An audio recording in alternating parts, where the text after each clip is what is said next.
Police and private companies in the UK have been quietly rolling out facial recognition surveillance cameras, taking face prints of millions of people, often without you knowing about it. That's biometric data as sensitive as a fingerprint. This dangerously authoritarian surveillance is a threat to our privacy and freedoms, and it needs to be stopped. But what is facial recognition surveillance anyway? Facial recognition surveillance cameras scan all the faces they can see in a crowd to check people's identity against a database in real time.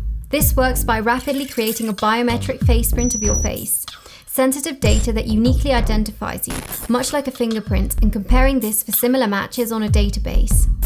Now, these databases have been built from different sources, including CCTV images, the police's enormous database of 19 million custody images, which includes many thousands of photos of innocent people, police intelligence databases, including innocent people with suspected mental health problems and political campaigners.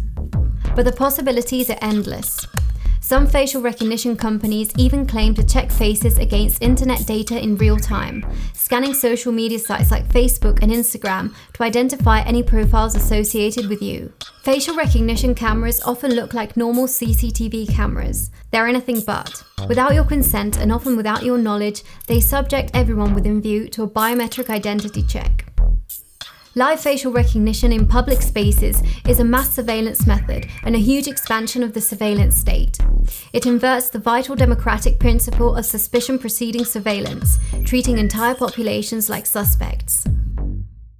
Police normally require a legal basis to check your identity or ask for your biometric data, but facial recognition surveillance introduces arbitrary identity checks to our society, turning us into walking ID cards subject to high-tech police lineups.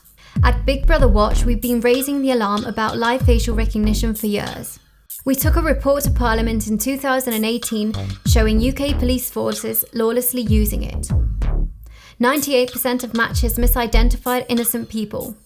Research suggested black people and women risk being misidentified the most.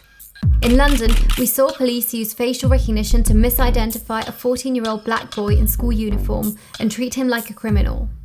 Plainclothes officers pulled him onto a side street and demanded his fingerprints. We also saw a man being stopped by police after objecting to being scanned by live facial recognition cameras and covering his face.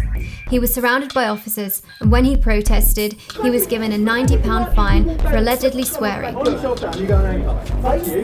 chap told me down the road, he said he got facial recognition. So I walked past like that. It's a cold day as well. As I've done that, the police officers asked me to come to him, so I've got me back up. I said to him, off basically. I said, I don't want my face shown on anything. If I want to cover my face, I'll cover my face. It's not for them to tell me not to cover my face. Yeah. I've got a now £90 fine. There you go, look at that. Thanks lads, £90. Well done. Live facial recognition frequently leads to over-policing, police paranoia and arbitrary checks, and most of the people we've seen getting stopped are young men, particularly young black men. Do you want to tell us just what's just happened? Well, basically, I've got off the bus, I'm on my way to work, I'm walking down, I'm rushing because I'm late, and the police have stopped me, saying that I'm acting dodgy, putting my hand in my pocket and rushing. Well, mate, I'm late for work. And obviously, I'm rushing. All these people got their hands in their pockets, see none of them getting stopped. You know what I mean? And I literally worked right there, and I even said it to them, mate, I'm on my way to work. They stopped me, they searched me, took me in the van, searched me again, and then as I left, they searched the van to see if I dropped anything. Live facial recognition has been used at public events and Notting Hill Carnival, in shopping areas, football matches, and has even been used at a peaceful anti-arms demonstration. With social movements on the rise, live facial recognition cameras could be rolled out at demonstrations to run ID checks on people exercising their most basic right to dissent against authority. This really is urgent. Authoritarianism is on the horizon. That's why we're launching our Stop Facial Recognition Fund. We need you to join the campaign.